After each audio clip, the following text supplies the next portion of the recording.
సర్వమత సమానత్వానికి ప్రతీకగా నిలిచే రంజాన్ మాసం అత్యంత పవిత్రమైనదని, వారి ప్రార్థనలు ఫలించి ముస్లింలందరికీ మంచి జరగాలని కాకినాడ సిటీ ఎమ్మెల్యే ద్వారంపూడి చంద్రశేఖర్ రెడ్డి ఆకాంక్షించారు. కాకినాడ రాగంపేట సత్యప్రసన్న నగర్లోని మస్జిద్ ఏ అల్ ఫలాలో జరిగిన ఇఫ్తార్ విందులో కాకినాడ సిటీ ఎమ్మెల్యే ద్వారంపూడి చంద్రశేఖర్ రెడ్డి పాల్గొన్నారు. మసీదు కమిటీ అధ్యక్షులు సయ్యద్ ఫాజిల్ హుస్సేన్ ఎమ్మెల్యే ద్వారంపూడి చంద్రశేఖర్ రెడ్డికి ఘన స్వాగతం పలికారు. ఈ కార్యక్రమంలో జమాతే ఇస్లామీ హింద్ రాష్ట్ర అధ్యక్షులు మహమ్మద్ రఫీక్ పాల్గొని రంజాన్ విశిష్టతను వివరించారు. ఈ సందర్భంగా సిటీ ఎమ్మెల్యే ద్వారంపూడి చంద్రశేఖర్ రెడ్డి మాట్లాడుతూ ముస్లింలకు రంజాన్ శుభాకాంక్షలు తెలిపారు. ఈ కార్యక్రమంలో వక్ఫ్ బోర్డు మాజీ director Abdul Basheeruddin, Vaikapa Kakinada city minority cell అధ్యక్షులు ఖాలిద్ బిన్ వలీ, జిల్లా వక్ఫ్ బోర్డు అధ్యక్షులు రెహమాన్ ఖాన్, ప్రముఖ నాయకులు ఇక్బాల్ అలీ, అస్గర్ అలీషా, వైసీపీ నాయకులు మల్లిపాముల గణపతి తదితరులు పాల్గొన్నారు.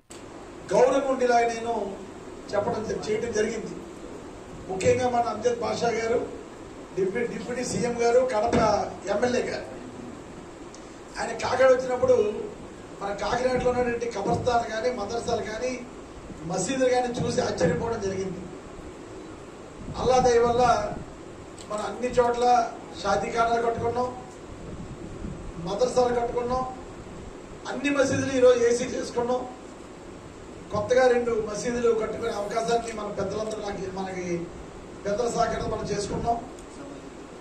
అది అక్ష మసీదు కూడా మనం పెంచుకోవడం జరుగుతుంది. కనుక ఏదైనప్పటికీ కూడా వీలైనంత వరకు అభివృద్ధి చేయగలిగానని నా యొక్క భావన. ఇంకొకసారి అవకాశం ఇవ్వండి, మీరందరూ దువా చేయండి, తప్పకుండా అల్లా మనకి మళ్ళీ అవకాశం ఇస్తాడు.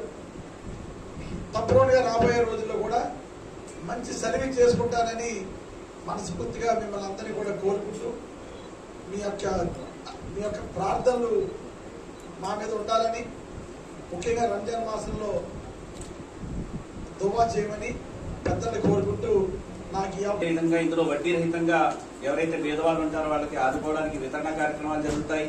అదేవిధంగా ఇందులో రమారమి జుమ్మా నమాజ్ కి వచ్చే వాళ్ళలో చాలా మంది, కనీసం 10 నుంచి 20 మంది వరకు హైందవులు, క్రైస్తవులు కూడా వచ్చి మసీదులో కూర్చొని వాళ్ళు ఆరాధన చేసుకుని వెళ్తూ ఉంటారు.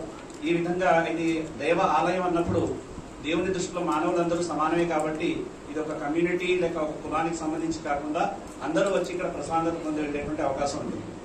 రెండవది, మసీదులో మహిళలు కూడా నమాజ్కి వస్తారు. మహిళలు కూడా బ్రహ్మాండమైనటువంటి వక్తలు ఉన్నారు. వారి గురించి, ఇస్లాం గురించి లేక సామాజిక అంశాల గురించి ఏదైనా మాట్లాడమంటే వాళ్ళు అనర్గళంగా మాట్లాడేటువంటి మహిళలు కూడా ఈ మసీదులో మనకి కనబడతారు. అలాగే భగవద్గీత, వేదాలు, బైబిల్ ఇలా ధార్మిక గ్రంథాలు ఏవైతే ఉన్నాయో వాటిపై చక్కటి అవగాహన ఉండి చక్కగా సందేశాన్ని ఇచ్చేటువంటి వాళ్ళు కూడా ఈ మసీదులో ఉన్నారు. ముఖ్యంగా ఈ మస్జిద్ జమాత్ ఇస్లామీ హింద్ అనేటువంటి ఒక జాతీయ సామాజిక ఆధ్యాత్మిక సంస్థ ద్వారా నడుస్తున్నటువంటి సంస్థ ఇది.